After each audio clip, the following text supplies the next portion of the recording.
El MIDE digital habita en un mundo alterno. Es para todos, no importa en dónde estés. Participa en este mundo paralelo en donde tú, yo, todos somos parte de la economía. Desde que el MIDE abrió sus puertas hace 14 años en la Ciudad de México, nuestro mundo se ha transformado sin cesar.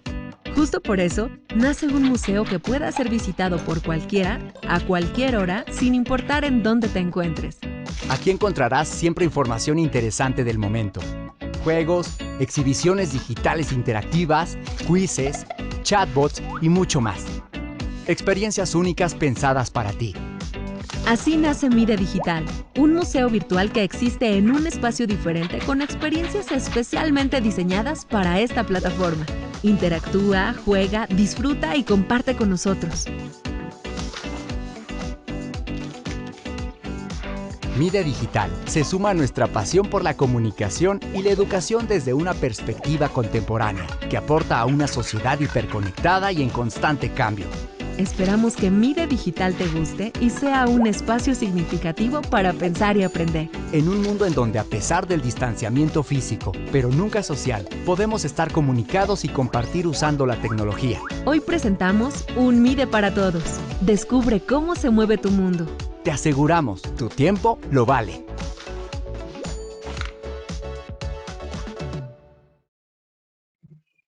Hola, bienvenidas, bienvenidos a la segunda charla webinar del MIDE Digital, una nueva normalidad urbana, permitir la salud y sustentabilidad post-COVID-19.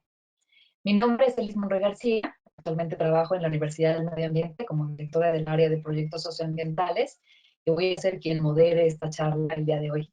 Les cuento que por muchos años me desempeñé como coordinadora de diseño de experiencias en el MIDE y ahora colaboro con varios proyectos en la institución. Nos encantaría conocer quién está del otro lado de la pantalla. Por favor, compártanos quiénes son y desde dónde nos sintonizan.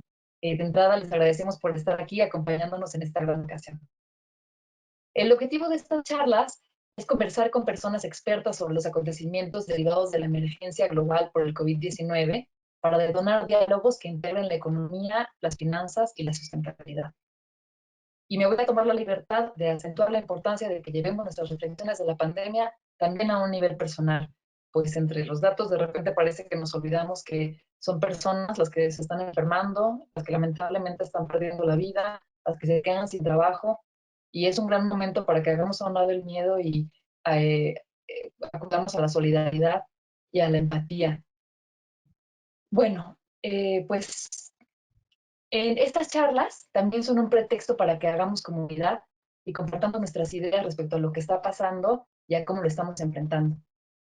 En la primera charla que tuvimos el pasado miércoles 20, conversamos con nuestro experto Cuauhtémoc León sobre la relación entre la pandemia y el medio ambiente y en particular sobre la importancia de conservar y manejar correctamente los ecosistemas para hacer frente a las emergencias como las que estamos enfrentando. En esta segunda charla hablaremos sobre la pandemia que vivimos actualmente y los efectos que al principio no parecían tan obvios respecto a la salud y a la sustentabilidad, pero cada vez se van revelando y abren posibilidades hacia el futuro. Quien nos acompaña para hablar de estos temas es Sergio Sánchez, director senior de Política e Iniciativa Mundial de Aire Limpio y Environmental Defense Fund. Sergio es un especialista con una larga trayectoria profesional, es ingeniero ambiental por la UAM, la Universidad Autónoma Metropolitana, con la especialidad en prevención y control de contaminación de aire y agua. Es graduado del programa LEED de Medio Ambiente y Desarrollo Internacional en el Colegio de México, por el cual le fue otorgada una beca de la Fundación Rockefeller. Sergio tiene más de 30 años de experiencia profesional en el diseño y ejecución de políticas, programas y proyectos a escala local, nacional e internacional, principalmente en los temas de gestión de la calidad del aire, estrategias de cambio climático, transporte sustentable y tecnologías de combustible limpio. Aparte de enterarnos de este valioso currículum, quisiera aprovechar para pedirle a Sergio que nos cuente la historia completa y nos comparta, Sergio, cuál es tu historia, cómo te comenzaste a interesar en estos temas y qué es lo que te entusiasma para seguir apostando y dedicando tu vida a estas iniciativas. Muchas gracias, Elis. Pues antes que nada quisiera agradecer al Museo Interactivo de Economía, a su directora Silvia Singer y también a Cuauhtémoc León por haberme invitado a este webinar y desde luego a todo el equipo organizador. Desde que iba en el kinder, yo quería ser médico y la razón era porque quería curar y ayudar a la gente. Por razones que no vienen al caso, cuando estaba en la preparatoria desistí y sinceramente me costó mucho trabajo definir mi vocación porque me interesaban muchas cosas. Ya desde antes, en la primaria, en la secundaria, algunos de mis dibujos que trataban sobre el tema de la contaminación del aire en el Valle de México, que en ese tiempo era muy acentuada por los baños públicos, las fábricas, los delfines, las ballenas. eh, pero entonces estuve deambulando mucho tiempo hasta que finalmente encontré la carrera de ingeniería ambiental porque era la oportunidad de atar cabos, de entender los fenómenos ambientales, su conexión con la biología y la ecología, pero también su relación con la sociedad, la economía y la salud.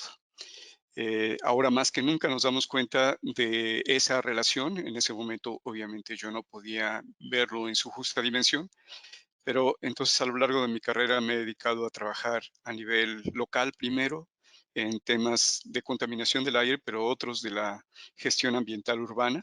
Después trabajé con el doctor Molina en el Instituto Tecnológico de Massachusetts en un programa de contaminación del aire regional, local y global. Después regresé a trabajar con el gobierno federal en México. Me tocó fundar la Dirección General del Registro de Emisiones y Transferencia de Contaminantes y Gestión de la Calidad del Aire, un nombre demasiado largo. Y después de ahí me fui a trabajar con el Banco Mundial un par de años y desde ahí creamos un instituto de aire limpio, el Clean Air Institute, que se creó en el 2006. Lo dirigí entre el 2006 y el 2018, trabajando en toda América Latina y el Caribe y en otras partes del mundo, desarrollando políticas públicas de calidad del aire y protección a la salud y mitigación del cambio climático. Y hace año y medio regresé a México, me incorporé a trabajar en la Semarnat, pero el año pasado decidí tomar otro camino y me incorporé a finales del año a trabajar con Environmental Defense Fund, que es una de las organizaciones sin ánimo de lucro más importantes del mundo que se dedica a trabajar diferentes temas ambientales. Y ahí, como lo mencionaste, tengo el gusto de dirigir las políticas de aire para la Iniciativa Mundial de Aire Limpio, que además están conectadas prácticamente con todas las dimensiones ambientales y, como ya lo vimos, con la salud.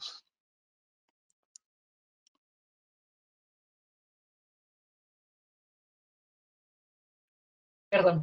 Qué gusto entonces que estés de vuelta en México, Sergio.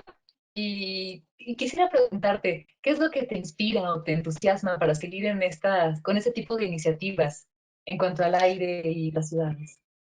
Por una parte, porque es un gran desafío, es el riesgo ambiental, me refiero a la contaminación del aire, el riesgo ambiental más grande para la salud pública. La conexión entre ambiente y salud está ahí establecida. No hay riesgo ambiental más grande en nuestros días que el de la contaminación del aire. Y por el lado de las oportunidades, las cosas que hagamos en ese tema, como lo vamos a ver, pueden tener un gran impacto. Las soluciones existen y está en nosotros avanzar. En algunos lugares se ha podido avanzar de una manera significativa, pero podemos hacer mucho más porque el riesgo además está aumentando en todo el mundo. Ok. Pues qué gusto contar contigo y con toda tu experiencia. Y qué bueno que estás en México y que te tenemos por acá, aparte en esta bonita charla. Y bueno, ahora que sabemos un poquito más de ti, quisiera platicarle a todas las personas que nos están sintonizando o viendo. Pero quisiera pedirles en primer lugar si nos comparten desde dónde nos están sintonizando, desde dónde, quiénes son, a qué se dedican, que nos digan por qué les hace estar en esta bonita charla y también geográficamente desde dónde se están conectando con nosotros. Y bueno, quisiera contarles que la charla va a estar dividida en tres bloques. En el primero, Sergio nos va a hablar sobre la pandemia y sus efectos en relación con la calidad del aire y la salud, que como nos acaba de explicar es su gran expertise. En la segunda parte hablaremos sobre las posibles estrategias de salida que hay ante esta situación global, que a veces no parecieran tan obvias, pero se empiezan a revelar. Y finalmente platicaremos sobre algunas posibilidades de futuro y la importancia de que participemos. A lo largo de la charla vamos a recolectar sus preguntas. Tienen un cuadrito en la plataforma donde hay un espacio especial para compartir las preguntas y pueden ir compartiendo sus preguntas a lo largo de la presentación de Sergio y cuando acabe cada bloque nos daremos por tarea atender algunas, las más que podamos, pero comprenderán que tenemos a muchísimas personas conectadas y entonces no será tan fácil hablar con todas. Bueno, y pues nos da mucho gusto que nos acompañen en este importante evento de línea digital. Confiamos que les gustará tanto como a nosotras. Y si saben de alguien que se perdió la charla y que tiene ganas de verla de todos modos, pueden acceder a ellas, van a estar en línea digital. Y pues bueno, eso es todo por acá y comencemos. Adelante, Sergio. Bueno, nuevamente muchas gracias y gracias a todo el auditorio. Esta mañana me comentaron que había más de 470 registros alrededor de las 3 de la tarde y me da mucho gusto que exista tanto interés en algo que es además de tanta actualidad. Quisiera preguntarles si ya están viendo mi pantalla. Sí, yo por acá la veo muy bien. Y aprovecho para decir que estamos en más o menos 250 asistentes, así que tenemos un amplio público. Bueno, como ya se mencionó, hoy vamos a hablar de cómo reinventar la salud y sustentabilidad. Y más que una presentación, yo quisiera sugerir que este fuera un diálogo entre todos nosotros para poder ir aterrizando esos conceptos a cada una de nuestras realidades. Tengo entendido que participantes de diferentes ciudades mexicanas, pero también a lo mejor de otras partes de América Latina y otros lados también estén. Entonces, voy a hacer un planteamiento de carácter general, Oye, de tal perdón, manera que... perdón que te interrumpa. Me parece que no están viendo la presentación. ¿Sí? ¿Me puede decir, Ricardo?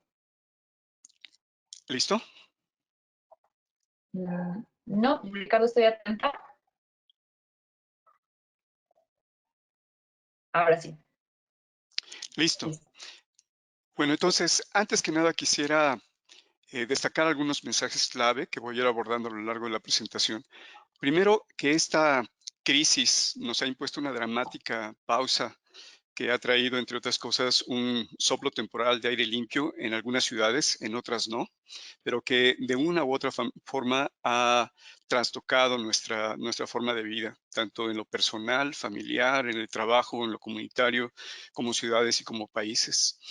Las restricciones que han sido impuestas nos han evidenciado en que la forma en que vivimos, la forma en que opera nuestra sociedad y nuestra economía, tiene enormes costos ambientales, de salud, sociales y económicos que generalmente están ocultos y que a menudo ignoramos y que ha sido necesario tener una pandemia para que nos demos cuenta que existen. La declaración de la pandemia ha cambiado la dinámica de los países y las ciudades de todo el mundo, no solamente de manera temporal, sino como lo vamos a experimentar. A partir de ahora, nuestra vida no será la de antes y en gran medida depende de nosotros mismos que no sea la de antes. Y tenemos la oportunidad de reorientar el rumbo colocando la salud, la sustentabilidad y el combate al cambio climático, la contaminación del aire, la justicia, el reconocimiento de las grandes inequidades que tenemos en comunidades, ciudades y países, todo esto en el corazón de la recuperación. Y para ello, ello no va a ocurrir solito. Por eso es necesario establecer desde ahora las políticas e instrumentos adecuados y aplicarlos de manera consistente. He dividido esta presentación en estas secciones. Uno, vamos a hablar brevemente de la pandemia como tal. Segundo, de algunos de sus efectos inmediatos, para después pasar a abordar los temas de salud y su relación con la calidad del aire y el coronavirus. En cuarto lugar, vamos a hablar de qué se está haciendo para preparar la salida. En quinto lugar, los principios, políticas, instrumentos que se están inventando y discutiendo en diferentes partes del mundo para fortalecer la salud y al mismo tiempo impulsar una recuperación sustentable. Y después quisiera invitarlos a un ejercicio que haremos a la distancia con un ¿qué tal si aplicamos estos diferentes principios, políticas, herramientas y que cada uno de ustedes a través del chat nos contribuya con sus aportaciones. En relación con la pandemia, quisiera destacar que cualquiera de nosotros, o casi cualquiera de nosotros que nos hubiesen presentado una bola de cristal a principios de marzo, no hubiéramos creído lo que estamos viviendo. La velocidad del cambio ha sido impresionante. Todavía a fines de febrero, principios de marzo, teníamos alrededor de 60 países que estaban sufriendo los efectos de la pandemia, pero todavía de una manera marginal. Pero sabiendo que el comportamiento de estas pandemias es exponencial, no fue sorpresa tampoco imaginar que esto iba a crecer con esta magnitud, de tal manera que hoy día alcanza 188 países. La cifra el sábado pasado era de alrededor de 330,000 muertos y casi 5 millones de casos confirmados. Pero acabo de consultar las cifras de este momento en Internet y del sábado a la fecha tenemos ya 356,000 muertos confirmados y por otra parte 5.8 millones de casos confirmados. Y las estadísticas son frías, pero esta pandemia nos ha enseñado, como Ellis lo ha destacado desde un principio, que esto ante todo es un drama humano. Un número siempre será imperfecto cuando se aplica a la condición humana y una estadística es fría hasta que adquiere un nombre para convertirse en alguien que queremos, que está cerca de nosotros, que conocemos o una persona con quien nos podemos relacionar.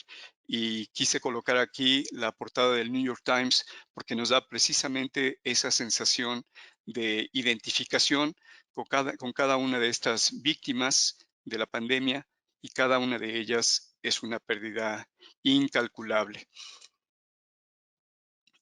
En cuanto a los impactos económicos, ya son bien conocidos, pero quisiera resaltarlos. El Fondo Monetario Internacional estima que este año ocurrirá una contracción de la economía de alrededor de un 3%, y esta es una de las contracciones más grandes que hemos tenido a lo largo de la historia. En particular, en la región de América Latina y el Caribe, la CEPAL, la Comisión Económica para América Latina, registró desde antes un bajo crecimiento en toda la región antes de la pandemia, pero se espera que en el 2020 se tenga la peor contracción económica desde 1930.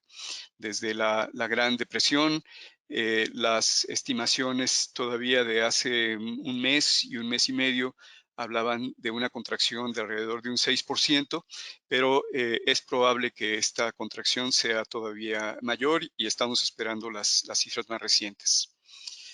Con respecto a los efectos inmediatos, hay muchos indicadores, pero quise elegir algunos que son acordes con el tema que vamos a tratar. Y vamos a empezar por el recorrido, el uso de los vehículos automotores, que además también es uno de los temas más cercanos a nosotros. Estos son cifras de los Estados Unidos, pero fotografías similares pueden encontrarse en otras ciudades de países desarrollados y en vías de desarrollo.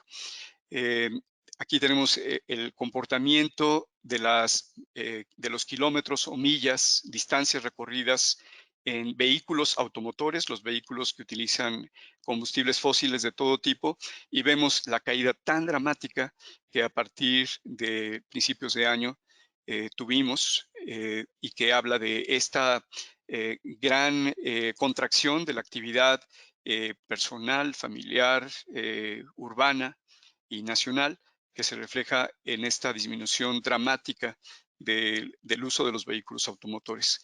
Y este cambio en el uso de los vehículos ha sido diferenciado. En el caso de los Estados Unidos, ha sido en las ciudades de la costa este y la costa oeste, donde se ha observado la mayor disminución, encontrándose que en lugares como Nueva York, Boston, Washington, Los Ángeles, San Diego, San Francisco, se llegó a una reducción en las distancias recorridas de entre un 75 y hasta un 90% en la etapa crítica de la pandemia.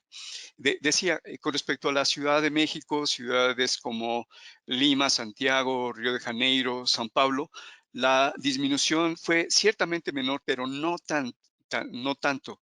En los registros que tenemos, encontramos que la congestión en la Ciudad de México se redujo en más de un 80%, 85% en algunos casos, mientras que en ciudades como São Paulo llegó a reducciones de alrededor del 75%. Y esta reducción de la actividad, en este caso reflejada en las distancias recorridas por los vehículos automotores, no es sorpresa que se ve reflejada también en el consumo de combustibles.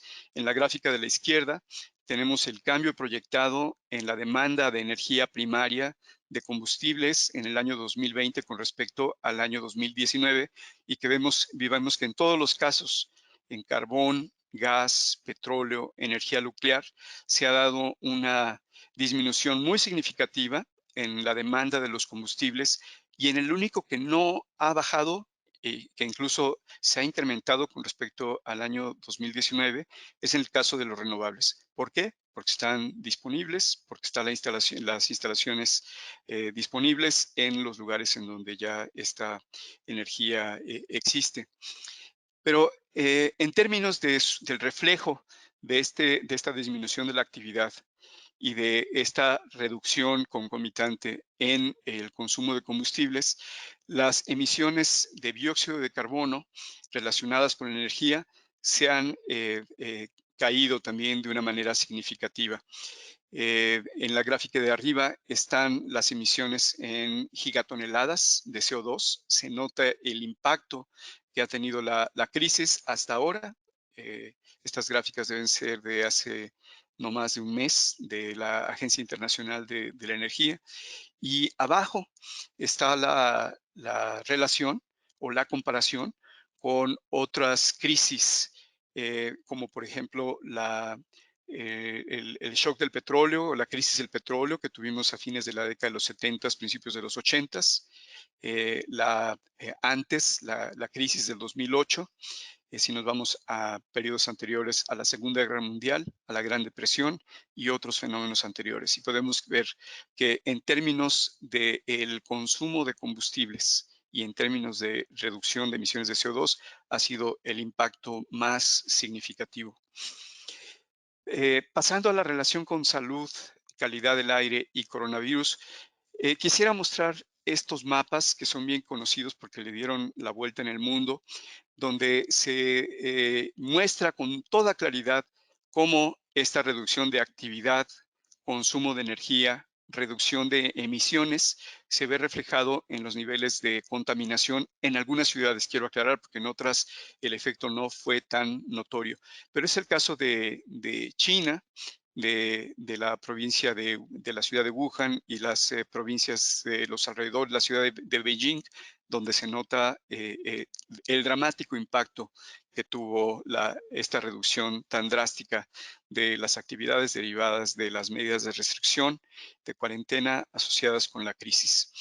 Y esta es una comparación similar para el caso de Europa, también mostrando el periodo previo del año pasado, en el mismo periodo de la crisis de este año, y se notan también, esos son tanto en el caso anterior como este, en emisiones de óxidos de nitrógeno. Los óxidos de nitrógeno están íntimamente relacionados, o la concentración de óxidos de nitrógeno está íntimamente relacionado con la quema de los combustibles fósiles. Entonces la diferencia es dramática. Pero algo que se ha aprendido de esta pandemia, si bien el tráfico es muy importante, la disminución del tráfico no es la única condición que explica o no la reducción de los niveles de contaminación. Este es un análisis para los Estados Unidos, donde se ha encontrado que no en todas partes se redujo la contaminación por ozono, en este caso, a pesar de la tremenda reducción de la intensidad del tráfico, e incluso hubo algunos lugares en donde aumentó.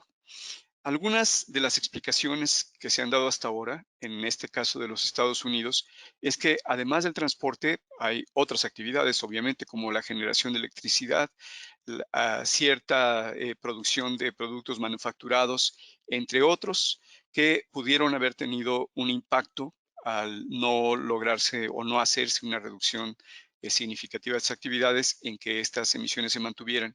Esa es una posible explicación, pero la otra explicación también es, por una parte, el impacto de fenómenos estacionales.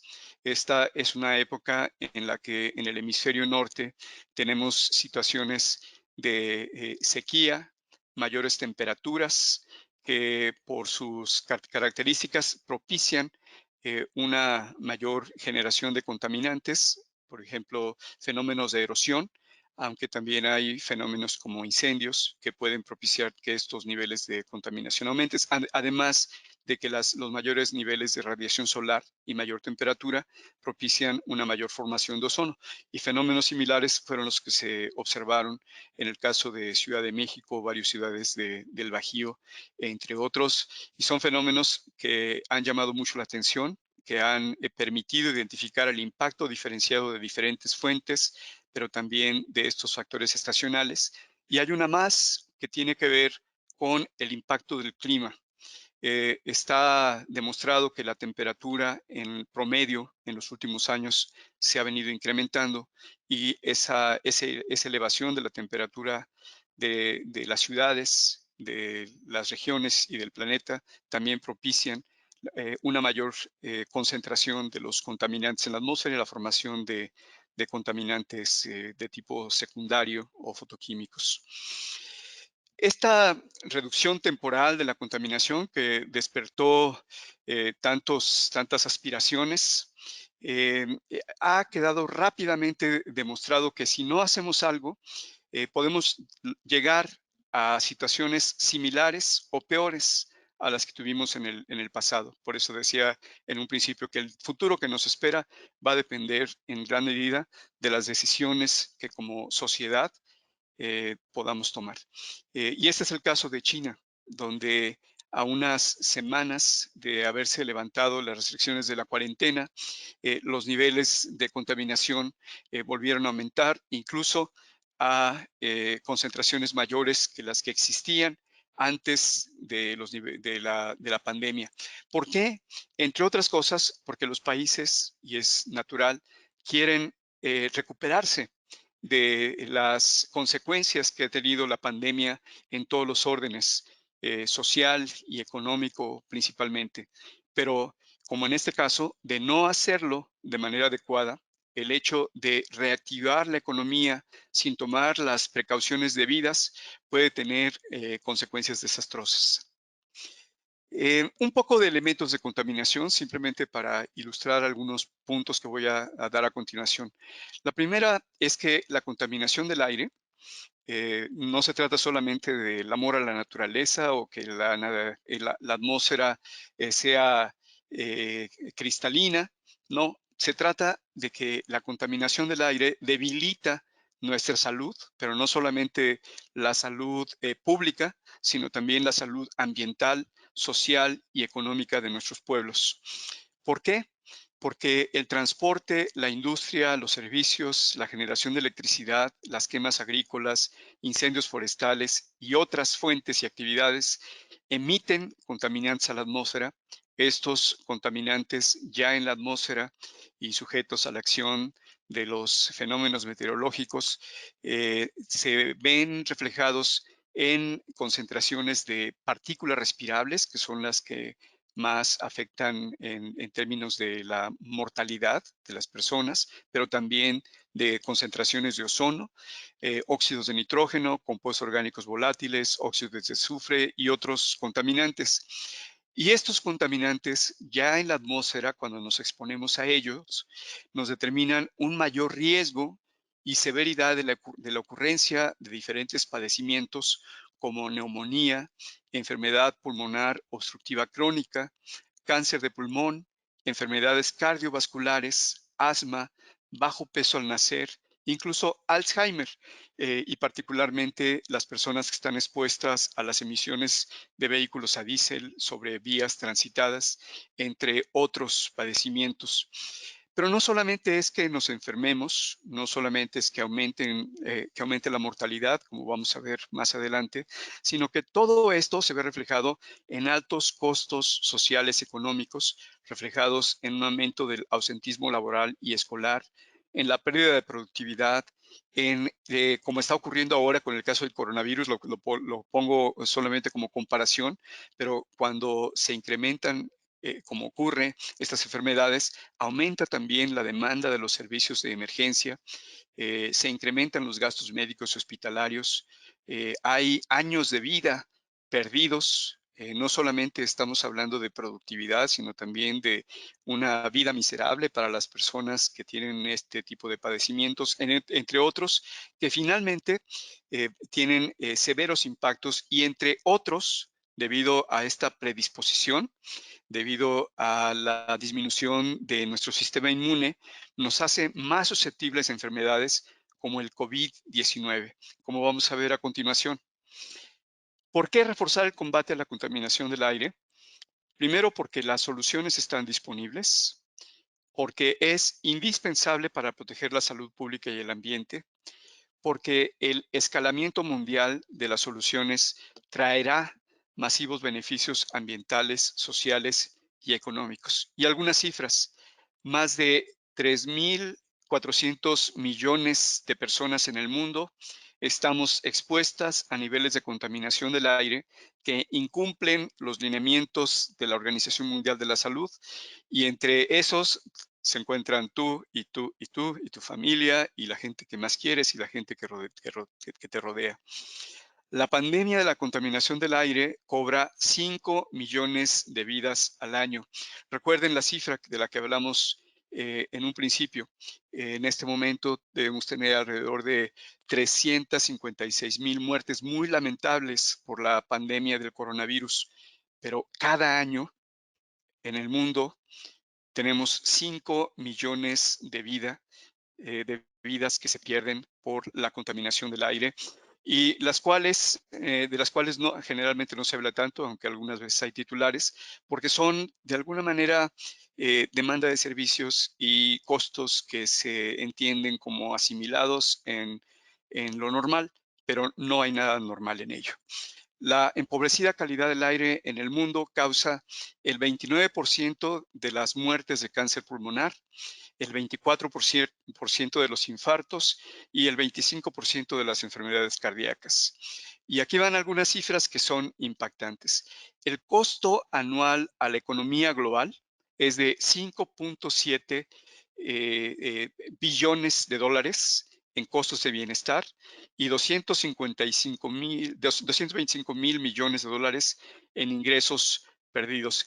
Ello equivale más o menos a un 4% anual de pérdidas a la economía. ¿Recuerdan de cuánto hablamos anteriormente? Que la pandemia nos va a costar alrededor del 3%. Bueno, los efectos de la contaminación del aire nos causa una pérdida de 4%, no un año, sino cada año, y estos costos van incrementándose en la medida que aumenta la población expuesta y aumentan también los niveles de contaminación. Pero peor aún, la COVID-19 nos ha enseñado, porque es un virus de la desigualdad, que los efectos no son iguales, sino son diferenciados, y las comunidades con menores ingresos y poblaciones más vulnerables enfrentan un mayor riesgo. ¿Por qué? Porque son generalmente las que tienen que trasladarse mayores distancias, las que se encuentran asentadas cerca de fuentes primarias de contaminación. Existe un doble riesgo para dichas poblaciones ante el COVID-19, por una parte, por las carencias de servicios de salud y por la incapacidad que tienen estos grupos de ausentarse de sus fuentes de trabajo, por lo cual están expuestos a múltiples riesgos. Por otro lado, las comunidades que sufrían de altos índices de contaminación del aire antes de la llegada del COVID-19 podrían tener una tasa de mortalidad más alta, Hay un estudio reciente de la Universidad de Harvard que tuvo una alta publicidad en el mes de abril, donde se hacen los primeros hallazgos, está en proceso de revisión, pero independientemente de las magnitudes, no hay duda de que las comunidades que están expuestas o los grupos a niveles de contaminación más altos son también más susceptibles a padecimientos de este tipo, enfermedades de tipo respiratorio y como en este caso infecciosas, y se encuentran más expuestos y con más posibilidades de recibir atención médica y con menos posibilidades de recibir atención médica en caso de contagio. Y eso significa múltiples cargas por diferentes lados, pero estas comunidades son las más afectadas. Y por eso una de las dimensiones más importantes de la recuperación y de los estímulos está en superar estas condiciones inaceptables de inequidad en nuestras sociedades. Hablábamos del clima y la relación con el coronavirus y la contaminación del aire. Un clima más agresivo puede empeorarlo todo. ¿Por qué? Porque el cambio climático influye sobre la contaminación del aire debido a que las comunidades altas y en aumento incrementan la presencia de contaminantes en el aire, también porque están relacionados con temporadas de alergia y que nos hacen más susceptibles, y los cambios en patrones climáticos que también se ven reflejados en efectos colaterales, como vamos a ver a continuación. Entre otras expresiones de estos impactos está el humo de incendios forestales, y esta es justa la época de incendios en el hemisferio norte. El aumento de partículas debido a dichos incendios está relacionada con un mayor número de hospitalizaciones. Las temperaturas más altas tienen que ver con la actividad fotoquímica de la atmósfera, que aumenta la formación de ozono troposférico, y la temporada de huracanes, que ya la tenemos encima, tiene implicaciones para los sistemas de salud y seguridad. ¿Por qué? Porque las posibles evacuaciones suponen el desplazamiento de miles de personas y el impacto de un huracán podría causar accidentes industriales con emisiones contaminantes, como se ha visto en diferentes partes del mundo. Así que todo se nos junta. Hablando de condiciones previas, es ahora bien conocido de todos que en el caso de México hay comorbilidades como enfermedad renal, obesidad, inmunosupresión, diabetes, que nos condicionan para que se incremente el riesgo de defunción por la COVID-19. Y sabemos que México es uno de los países que padecen la tasa de obesidad más alta del mundo. Comenzando a conectar con el resto, quisiera comentarles que el hecho de que exista obesidad en el país está relacionado por malos hábitos, pero también por el consumo de comida chatarra, pero también por los hábitos de sedentarismo y la falta de ejercicio. Y vamos a ver cómo todo está conectado. Sergio, Elis, ¿quisieras sí, aquí hacer un paréntesis? sí, sí, te escucho y me impresiona cómo pareciera que esta pandemia y el COVID vino a hacer más grandes los problemas que de hecho ya estamos viviendo, ¿no? Como sociedad, mencionabas la desigualdad, o mencionabas estos problemas de salud, que se está viendo cómo son un factor que exacerba la salud de la sociedad, ¿no? Y las capacidades de enfrentarlo. Hay algunas preguntas que me parecen muy interesantes. Maribel Gallegos nos pregunta, dice que en la Ciudad de México no ha disminuido considerablemente la contaminación. ¿Y tú cuáles crees que son las causas de esto? Bueno, primero quisiera decir que existe un grupo de trabajo que está comandado por la Comisión Ambiental de la Megalópolis, que ha Ujú. reunido a los expertos en diferentes campos para entender este fenómeno. Está claro que se han reducido las emisiones del transporte, pero no está muy claro qué ha sucedido con otras actividades. Por ejemplo, al estar más tiempo en la casa, existe más una posibilidad de que haya incrementado el consumo de gas para calentar los alimentos o para calentar el agua. También utilizamos más productos de limpieza, y esos productos de limpieza o pinturas, barnices, tintas contienen solventes, y estas son sustancias que son precursoras del ozono cuando se reaccionan con los óxidos de nitrógeno. Esa es una posibilidad. La otra es que esta temporada, como ya mencionaba antes, es propicia para la formación de ozono. ¿Por qué? Porque tenemos temperaturas más altas, una radiación solar intensa y condiciones que propician el estancamiento de los contaminantes en situaciones como la del Valle de México u otras similares como Monterrey, donde es posible que además de que se forme más ozono, pues se quede atrapado. Entre otras. Hay otras preguntas que se están tratando de resolver, como cuál es el aporte de los contaminantes fuera de estas áreas. En el Bajío, por ejemplo, cuál es el aporte que pueden tener la refinería, las centrales termoeléctricas sobre los niveles de contaminación que existen ahí. Este es un trabajo en curso y tengo entendido que la Comisión Ambiental se está reuniendo con estos especialistas y que está emitiendo informes al respecto. Así que hay que estar pendientes. Emergen muchísimos factores que no teníamos claros, tal vez, ¿no? O a lo mejor que no eran evidentes y que siento que estamos en un experimento, ¿no? Que esta pandemia, al fin de cuentas, mete nuevas variables que tenemos que encontrar la explicación a que vayan saliendo, como todas las otras causas de la contaminación que pudieran ahora ser más visibles o más evidentes, ¿no? Sí, Hay una pregunta efectivamente. que nos manda. Sí, adelante, Sergio. No, adelante. Iba solamente a comentar que hay otros efectos que las restricciones y la cuarentena nos han saltado a la vista, pero los vamos a ver más adelante. Buenísimo. Hay algunas de las preguntas que se relacionan también con algunos de los temas que siguen, entonces las voy a guardar para el momento pertinente, pero aquí las tengo anotadas. Y Jessica Paola nos pregunta, tiene una pregunta respecto a la salud y que quisiera aprovechar, ya lo habíamos estado platicando previamente, la concepción de salud. Y ¿tú cuál es la concepción que crees que deberíamos de tener respecto a las posibilidades de atender la salud desde lo que está pasando? La pregunta de Jessica Paola se centra en cómo se identifica qué es la calidad del aire la que está generando dichas enfermedades. Es decir, cómo se sabe que dichas enfermedades no son de otras causas. Pero creo que podríamos como interrelacionar estas preguntas, ¿no?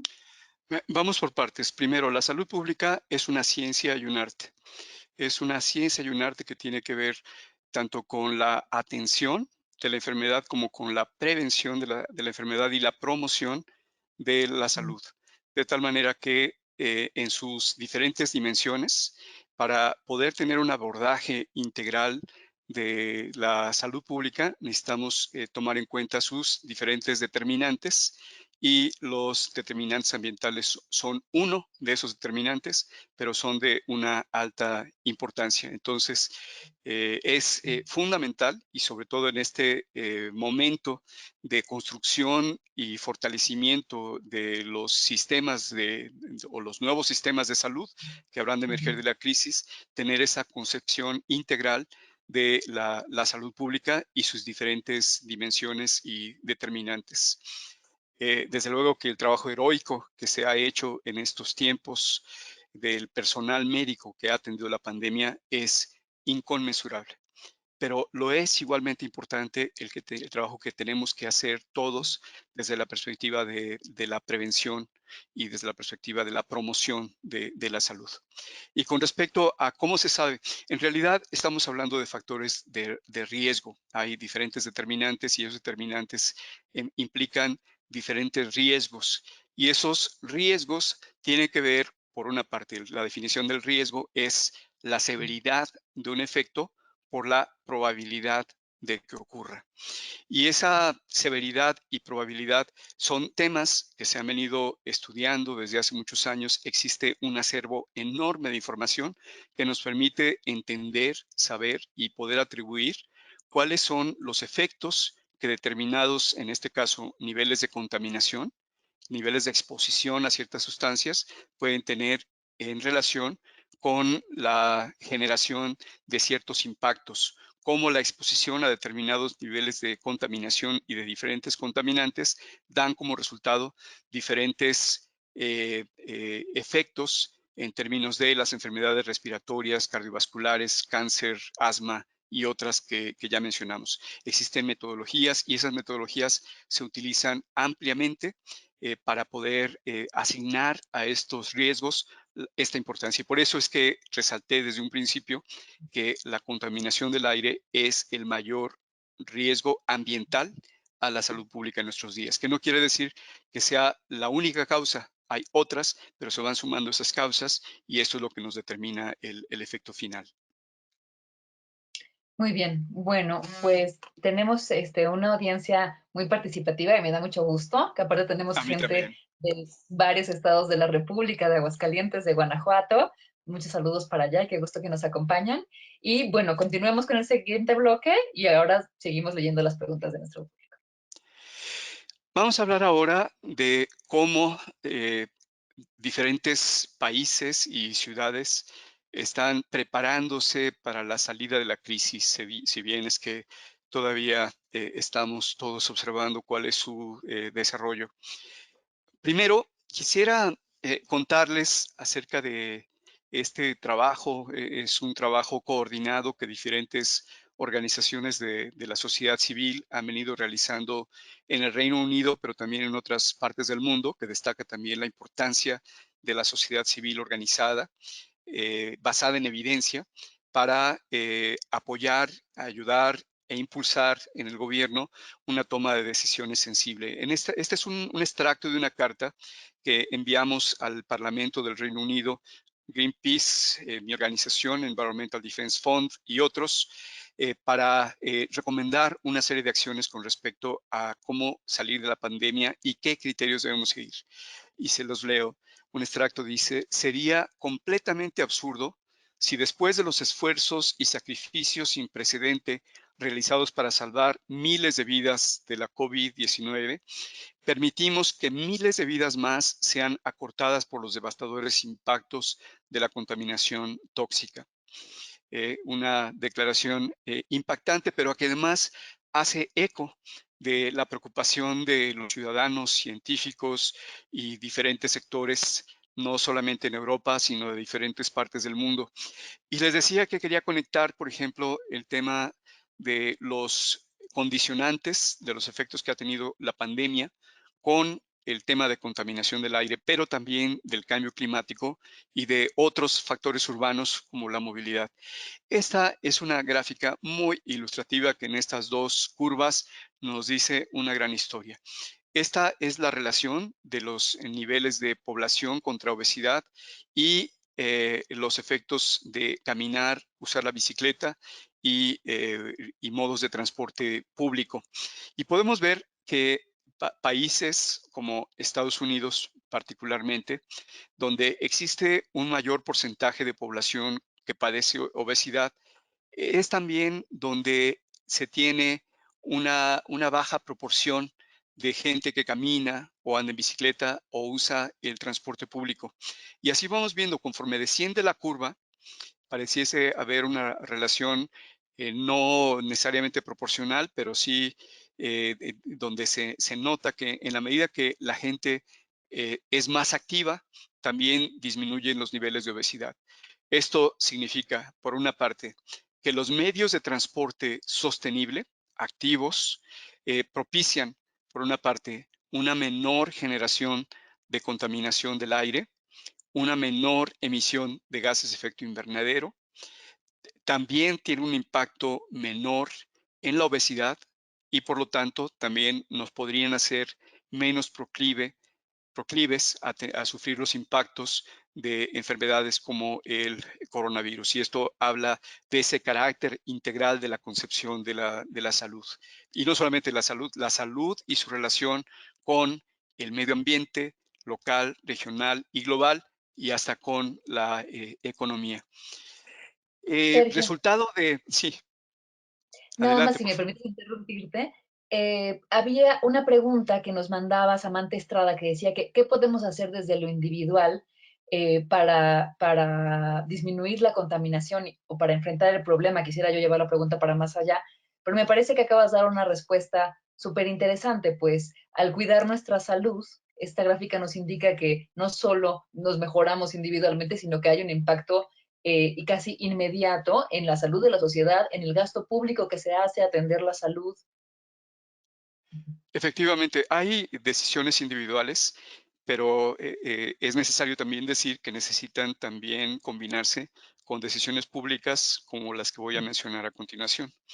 En este caso, recuerdan este gran movimiento de organizaciones, ciudadanos, científicos y otros demandando tomar medidas apropiadas para salir de la crisis. Bueno, hace unas 2 semanas, el Reino Unido anunció un plan por 250 millones de libras esterlinas para impulsar las ciclovías, pero también el uso de vehículos eléctricos en la ciudad, con una lógica de dar una mayor prioridad a caminar y usar la bicicleta, el transporte público y después el transporte individual hasta lo último. Y esto no solamente se debe decir, sino se tiene que ver reflejado en los presupuestos. Hay una frase muy mexicana que dice que prioridades que no se ven reflejadas en el presupuesto no son prioridades. Y creo que ese es aquí uno de los casos donde comienza a verse esta congruencia con las declaraciones. Pero casos similares están pasando en otras ciudades del mundo, tanto del mundo desarrollado como en países emergentes y en vías de desarrollo. Aquí está el caso de Francia, que tiene un plan, es un plan de alrededor de 300 millones de euros, también de inversión para desarrollar el transporte activo, que está complementado con esquemas de incentivos y subsidios para animar e impulsar a la gente a usar la bicicleta, entre otras.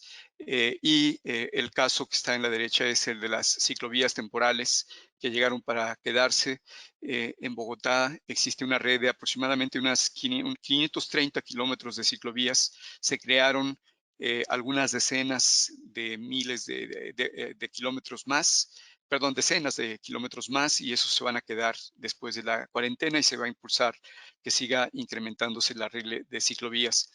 Pero no solamente esa es una de las salidas, sino que el teletrabajo, que no es una solución nueva, que se ha venido discutiendo desde hace ya algún tiempo, pero ha mostrado también su lugar en el terreno de las soluciones para cierto grupo de población y de los empleados.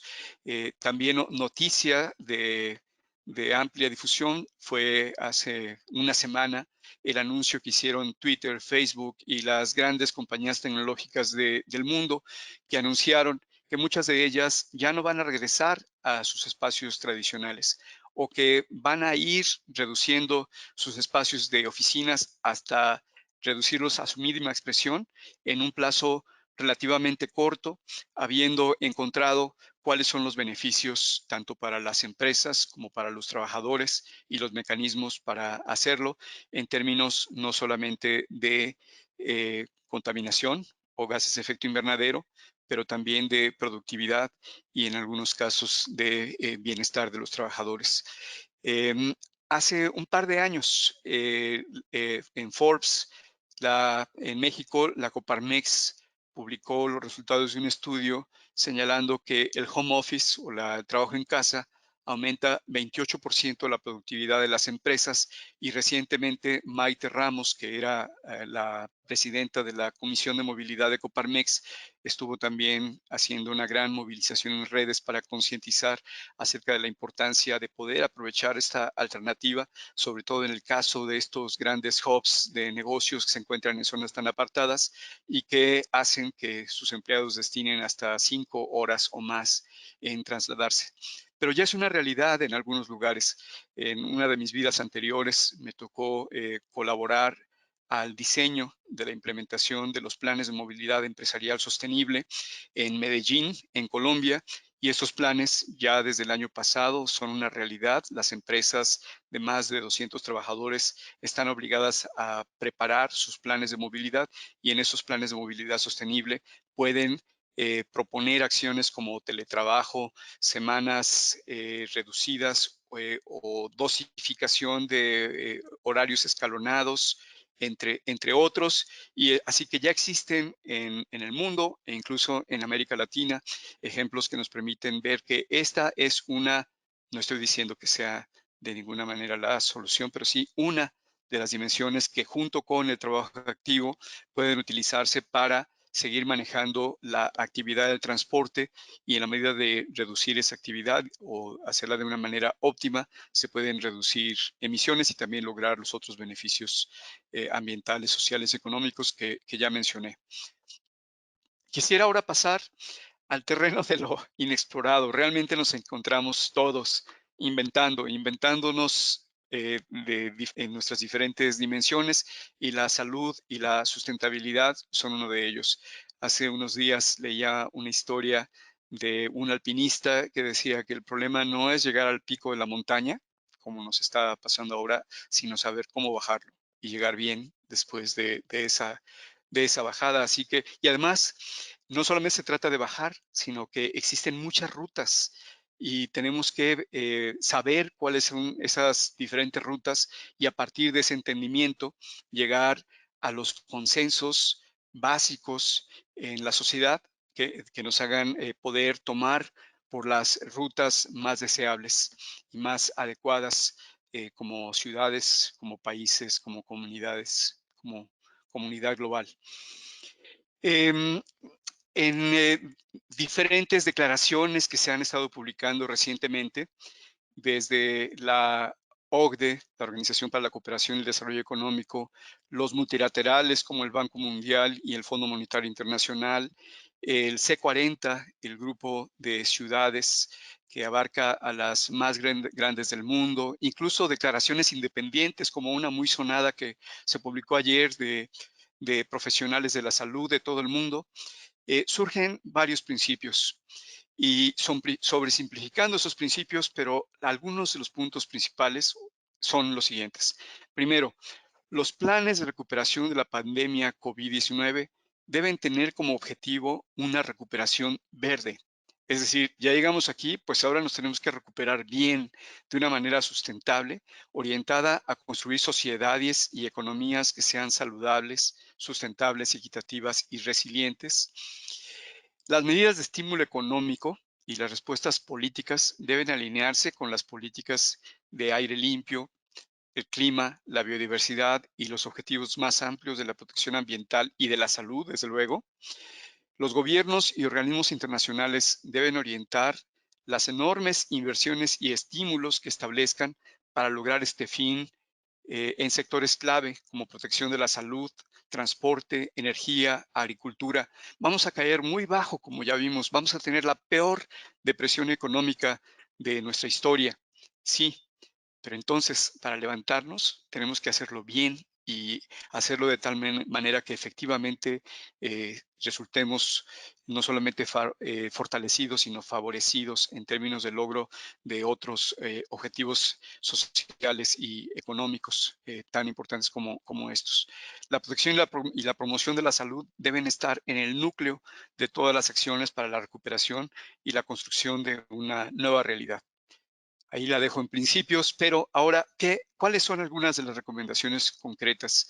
La OCDE recomienda 5 pasos para lograr la prosperidad económica y un bienestar más amplio, mejorar la productividad y aumentar la resiliencia, y al mismo tiempo descarbonizar la economía. ¿Se puede hacer todo? Sí se puede. ¿Cómo? Primero, evaluando sistemáticamente los posibles impactos ambientales negativos no intencionados de las nuevas disposiciones fiscales y de presupuesto a corto plazo. Como ya veíamos, si en la ansiedad que todos tenemos tomamos medidas equivocadas, podemos crecer o aumentar la actividad de una manera equivocada con impactos impensados que nos van a colocar en una situación de indefensión ante otros posibles impactos, no solamente como otro coronavirus, sino peor aún, los severos impactos que se prevén como efecto del cambio climático. Segundo, no revertir los estándares ambientales existentes como parte de los planes de recuperación. En el caso de los Estados Unidos es bien conocido que la pandemia, la crisis, se ha utilizado como un parapeto para relajar estándares ambientales, y eso es inaceptable. y no solamente es el caso de los Estados Unidos, sino también el de Brasil y posiblemente algunos que ustedes conozcan. Tercero, condicionar las medidas de apoyo financiero específicas del sector a las mejoras ambientales siempre que sea posible. Cuarto, asegurar que las medidas mejoren los niveles de salud ambiental para fortalecer la resiliencia de las ciudades. Quinto, comunicar claramente los beneficios de mejorar la salud general de las sociedades. No se trata solamente de altruismo, es que la mejora de la salud tiene altos impactos y beneficios, y esos beneficios deben ser cuantificados y deben ser comunicados para que sepamos qué es lo que significa mejorar los sistemas de salud de manera integral y también, por otro lado, qué significa cuando los abandonamos, como ha sucedido en diferentes países, en diferentes partes del mundo. El C40, que reúne a las grandes ciudades del mundo, nos dice lo siguiente. Por cierto, yo siempre había estado buscando una traducción a business as usual y ya la encontré. No regresar a más de lo mismo. Eso es la primera declaración del C40. Adherirnos a lo que nos dice el conocimiento científico y también a la experiencia con las políticas públicas. No debemos improvisar. En tercer lugar, la recuperación debe estar basada en el desarrollo de excelentes servicios públicos, inversión pública y la creación de una mayor resiliencia comunitaria. Cuarto, los problemas de equidad que comentamos en un principio no deben soslayarse, al contrario, deben abordarse en toda su dimensión y ha quedado claro cuál es el tremendo efecto y la tremenda tamaño de estos impactos. En quinto lugar, mejorar la capacidad de recuperación de las ciudades y comunidades e inversiones para protegerse contra nuevas amenazas. Si no lo hacemos así, no hemos aprendido nada. Y de hecho, aquí voy a abrir un paréntesis. En el 2008 hubo una crisis financiera que motivó, entre otras cosas, a la generación de paquetes de recuperación y estímulo. Y pareciese que no hubiésemos aprendido de eso, por lo menos en diferentes lugares, y eso tenemos que resolverlo. Y ese es en parte el propósito de webinars como este. Sexto, la acción climática para acelerar la recuperación económica y mejorar la equidad social. Todas las acciones que tomemos deben tomar en consideración que no solamente estamos resolviendo una crisis de salud, sino también atendiendo la crisis climática. Séptimo, asegurar que la recuperación de la COVID-19 sea saludable, equitativa y sostenible. 8. Impulsar que los gobiernos nacionales apoyen a las ciudades y las inversiones necesarias en las ciudades. Es un trabajo de todos, de las diferentes capas de gobierno, pero también de las comunidades y del sector privado, y asegurar que las instituciones internacionales y regionales inviertan directamente en las ciudades. ¿Qué pueden hacer los gobiernos? Me voy a ir relativamente rápido, pero ustedes van a tener estas diapositivas. Primero, usar inteligentemente el apoyo público.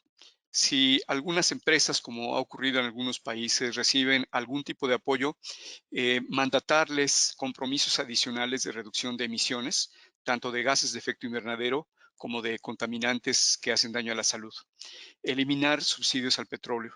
Priorizar inversiones y estímulos para tecnologías limpias, transporte sustentable, agricultura sustentable, resiliencia climática.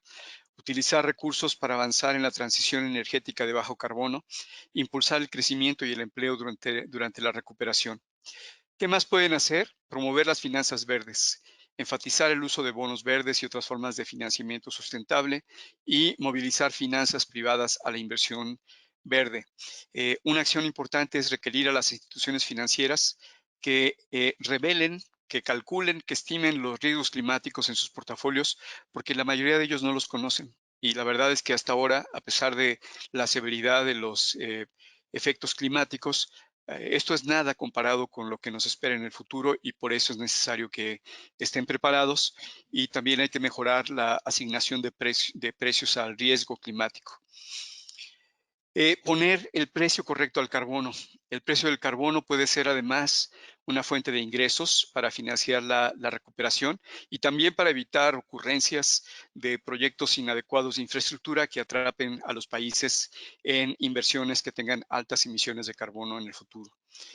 Un alto precio, además, es necesario para acelerar la inversión climática y la transición debe ser justa y favorable al crecimiento, de tal forma que una parte significativa de los ingresos vaya destinada a fortalecer los sistemas de salud, a financiar la eliminación de esas barreras de equidad de las que ya hablamos y de otros programas sociales y de atención a la pobreza. Ahora, ya en el terreno concreto, más allá de las ideas, que es de lo que hemos estado hablando hasta ahora, ¿qué está haciendo Canadá? Como uno de los casos que quiero destacar. En su programa de apoyo al sector energía, está hoy día, como en el medio de la pandemia, destinando más de 2,000 millones de dólares canadienses para ayudar a compensar la crisis en el sector energía, al mismo tiempo de apoyar la economía de las empresas, pero también la mejora del medio ambiente.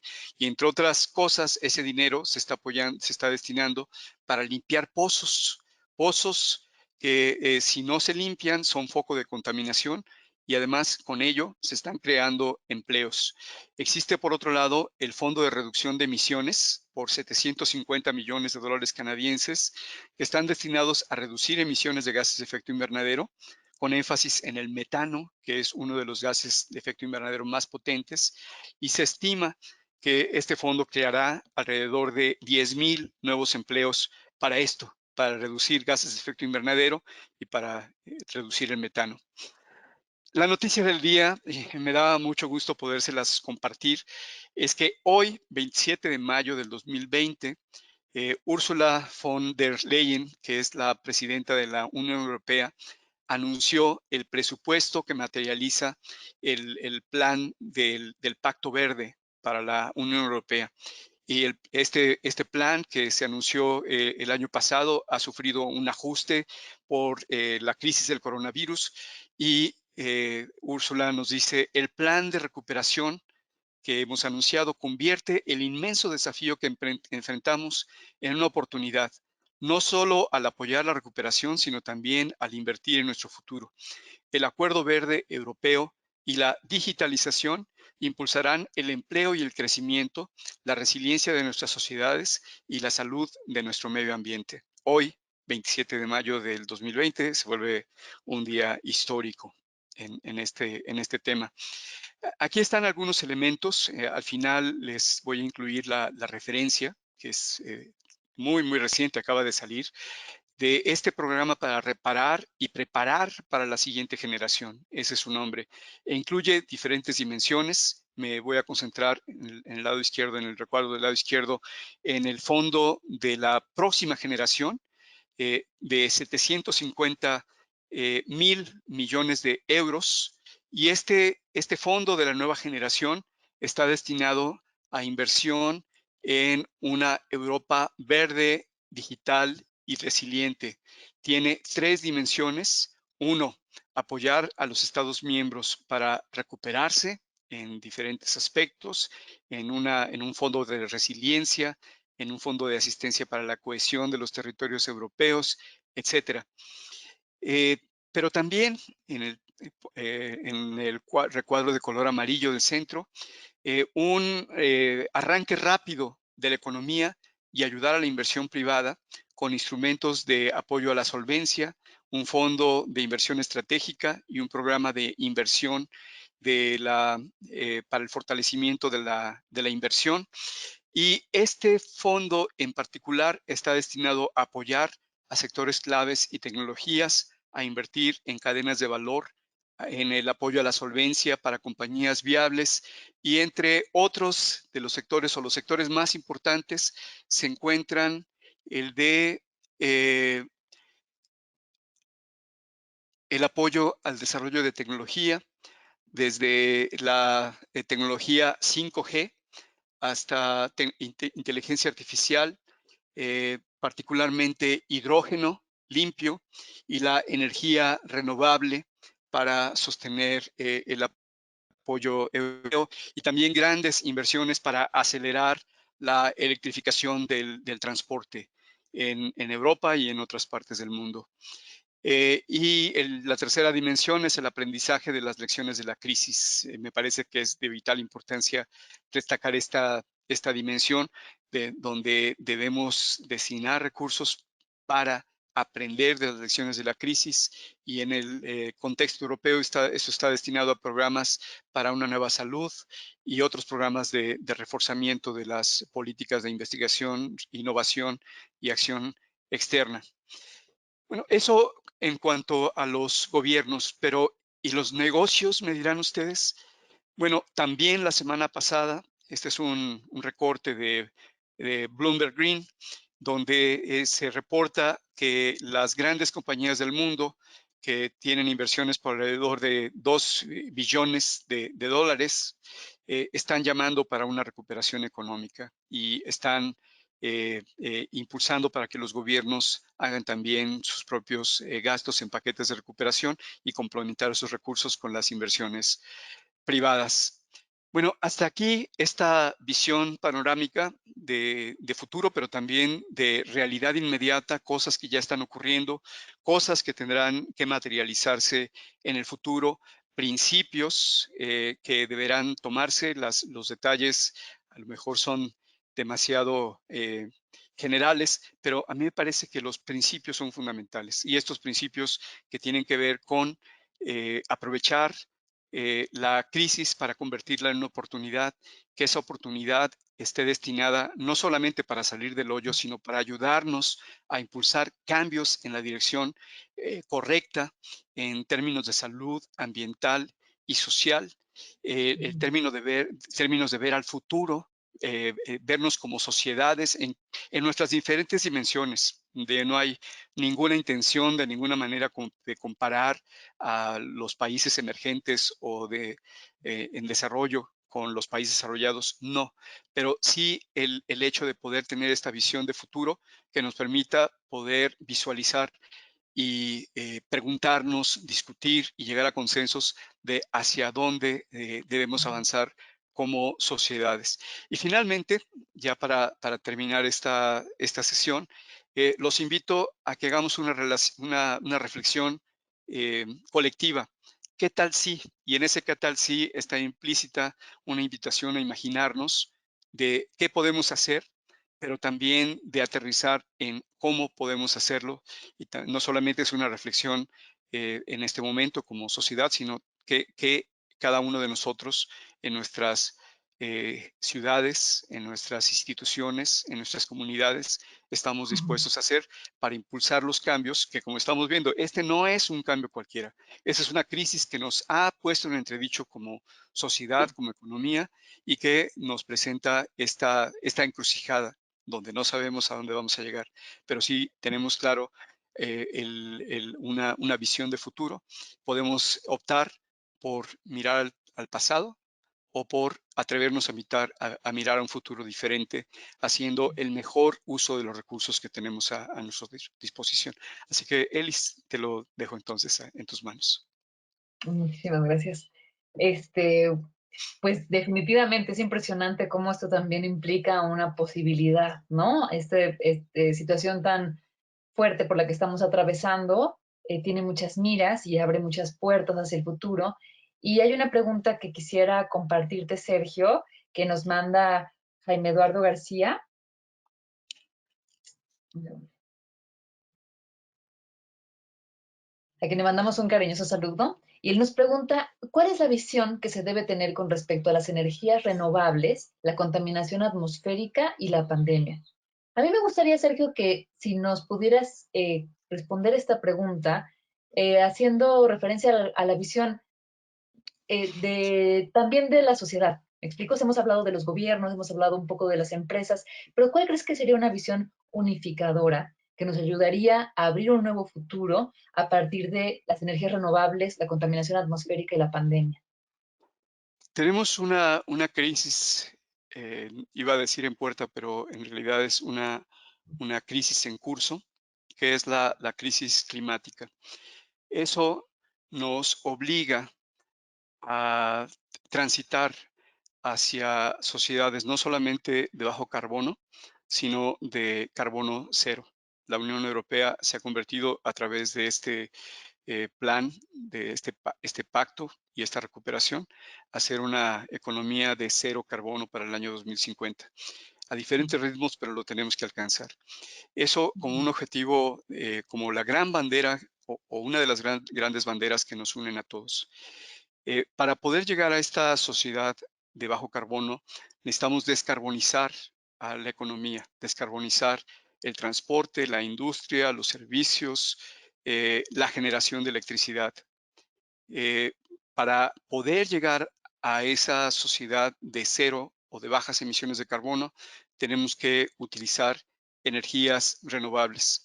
Al utilizar energías renovables, no solamente estamos reduciendo emisiones de gases de efecto invernadero, sino también contaminantes que hacen daño a la salud. Con eso estaremos reduciendo también contaminación del aire. Este tránsito hacia energías renovables se tiene que hacer bien. Tenemos que tomar en cuenta los criterios que se destacaron anteriormente en términos de equidad, en términos de desarrollo y oportunidades para todos. Y no hay duda que combinando todos esos diferentes elementos podemos llegar a las soluciones que necesitamos para resolver los grandes problemas que nos aquejan y tener soluciones con beneficios múltiples. El tener esos beneficios múltiples en salud, ambiente, sociedad y economía le dan toda la viabilidad del mundo a estas soluciones, entre otras las de las energías renovables. Okay. Fernando Vidal, hablando de tecnología, nos pregunta, ¿cuáles barreras consideras que existen en el aspecto tecnológico que se deben sobreponer para el sector de transporte? No, en realidad, las tecnologías como tal existen. Creo que en realidad estamos hablando de otras barreras. Cuando hablamos de estos obstáculos para implementar estas soluciones, tenemos que pensar en la tecnología, sí, pero también en los marcos regulatorios.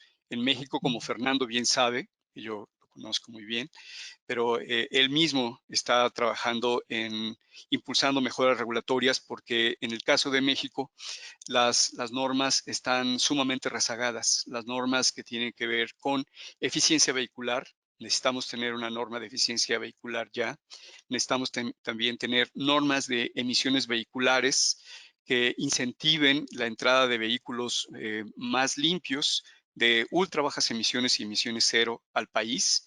Necesitamos también actualizar normas que nos permitan que todas las dimensiones en la industria y la producción de servicios, la generación de electricidad también sean de bajas emisiones. Esa es otra dimensión. Hay dimensiones culturales, como la preferencia que tenemos hacia determinados modos de transporte o no. La pandemia nos ha obligado a pensar también en la necesidad de esos cambios culturales.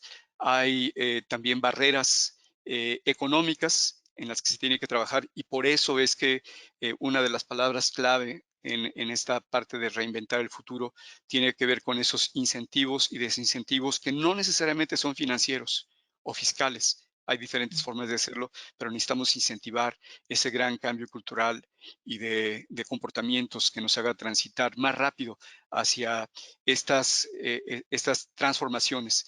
No solamente, retomando la pregunta de Fernando, no solamente es una transformación de la tecnología, es una transformación de la actividad que hacemos, la forma que hacemos esas actividades y por lo tanto de nuestros estilos de vida. Muy bien. Hay una pregunta buenísima que nos manda Adriana Barrera y nos pregunta, ¿qué políticas de recuperación existen vinculando la mejora de la calidad del aire y el combate a la pobreza? Bueno, de suyo ya en sí, la mejora de la calidad del aire es combate a la pobreza. Podemos buscarle de diferentes formas, pero déjenme explicarles por qué. En las ciudades del mundo donde mi organización EDF, Environmental Defense Fund, ha estado trabajando, ha encontrado que las poblaciones más afectadas por la contaminación del aire son justamente las poblaciones de menores ingresos. las más vulnerables, las que han recibido un trato más inequitativo. En el caso de los Estados Unidos, por ejemplo, son las comunidades de bajos ingresos latinas y afroamericanas las que sufren mayores impactos por las emisiones de las carboeléctricas o las refinerías, por ejemplo. Entonces, ya como tal, la reducción de la contaminación tiene esa dimensión, el estar reduciendo una carga muy importante en términos de costos a la salud, reflejados en diferentes efectos que está sufriendo esta población hoy en día. Okay. Nos quedan, Sergio, lamentablemente pocos minutos para terminar, pero hemos compartido una pregunta sobre qué te gustaría que cambien las ciudades después de la pandemia. Se la compartimos a nuestro público. ¿Qué les gustaría que cambiara en las ciudades después de la pandemia? Y tenemos algunas respuestas que quisiera compartirte y también conocer tu respuesta. Maribel Gallegos nos comparte que la conciencia y disposición para crear una sociedad diferente, corresponsable y participativa. Por otro lado, Lucía Sánchez nos comparte que le gustaría que las niñas y los niños ejerzan sus derechos a la educación y conectividad plenamente. No sé si tú quisieras compartirnos cuáles son como tu perspectiva o tus deseos para las ciudades después de la pandemia. ¿Cuál es ese futuro al que nos invitas a caminar o al que nos estás inspirando a que nos orientemos? ¿Es la pregunta para mí? Sí. Bueno, en mi exposición ya mencioné estos diferentes elementos. Primero, la salud en su concepción amplia, no solamente desde la perspectiva de la enfermedad y la atención a la enfermedad, sino la prevención y la prevención desde su acepción más amplia. Ya hablé yo desde la perspectiva de contaminación, que la contaminación es uno de los mayores determinantes y riesgos de la deterioro de la salud. Entonces, eh, ¿cómo nos gustarían las ciudades? ¿O cómo me gustarían a mí las ciudades? Me gustarían ciudades, primero, que ponderen a la salud en lo más alto de las prioridades, que alineen las políticas para poder cumplir ese objetivo, poder entender, regresándome al anterior, la importancia de la protección a la salud y al medio ambiente como elementos centrales del desarrollo. El desarrollo no solamente es el aumento de los ingresos, no solamente es el desarrollo de algunos indicadores sociales, es un desarrollo sustentable. Entonces, en resumen, a mí me gustaría ver en el futuro sociedades que transitan a la sustentabilidad, que tienen claros esos objetivos y que alinean sus políticas en esas dimensiones, de la movilidad, su desarrollo urbano, ciudades que hacen una mejor planeación, ciudades que organizan mejor sus sistemas de distribución de mercancías, ciudades que se modernizan tecnológicamente, pero también ciudades que permiten a los ciudadanos y a las ciudadanas hacer un disfrute de su vida como seres humanos. Y me parece que las intervenciones que han tenido los participantes han sido muy buenas. Creo que la pregunta es para todos. Y creo que si de esta conversación cada uno de ustedes en sus cabezas se lleva estos elementos y conforma en su imaginario cómo quiere ver a su ciudad y puede defender frente a sus interlocutores en los diferentes ámbitos donde se envuelva y podemos entonces crear juntos un debate público a diferentes niveles donde estos elementos se ponderen, creo que habremos avanzado mucho. Claro que sí. Y que esperemos que esta charla sea una invitación a esas otras conversaciones, a ese compartir de visiones y de deseos para el futuro y de construcción de comunidad que nos hace falta y que queremos para continuar habitando nuestras ciudades. Muchísimas gracias, Sergio, por compartirnos toda esta información, por tu valiosa participación. Ha sido un placer estar acá. Esperamos que tú te quedes también con un buen sabor de boca No, Elis, Este, muchísimas gracias y estoy muy contento que hayamos podido compartir esta oportunidad y quedo a disposición. Insisto, estamos viviendo un proceso muy complicado hasta en nuestras vidas personales, pero eso no opta para poder tener esta mirada de futuro y atrevernos a dar un paso adelante y tratar de hacerlo en colectivo en la dirección correcta. de acuerdo. Y pues muchísimas gracias a todas las personas que asistieron a esta charla. Les invitamos a que nos sigan en las redes sociales del MIDE para conocer las próximas actividades y que conozcan la plataforma de MIDE Digital, porque estas charlas son parte de este esfuerzo de MIDE Digital para seguir acompañando a no solo la Ciudad de México, sino a todos los que ahora puedan conectarse con nosotros y estar construyendo esta comunidad de la que estamos hablando. Les enviamos muchos saludos. Silvia Singer, la directora del museo, me pide que les envíe saludos y que agradezca enormemente a Sergio por su participación. Así que bueno, te agradezco yo y te agradece también Silvia y todo el museo. Silvia, muchas gracias. Te mando un abrazo.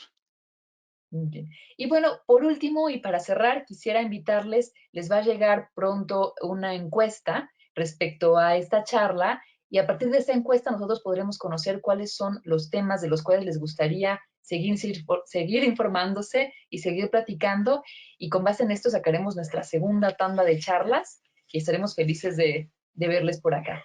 Pues Buenas bueno, tardes a todos y muchas gracias. gracias a todos. Hasta luego. A todas y todos.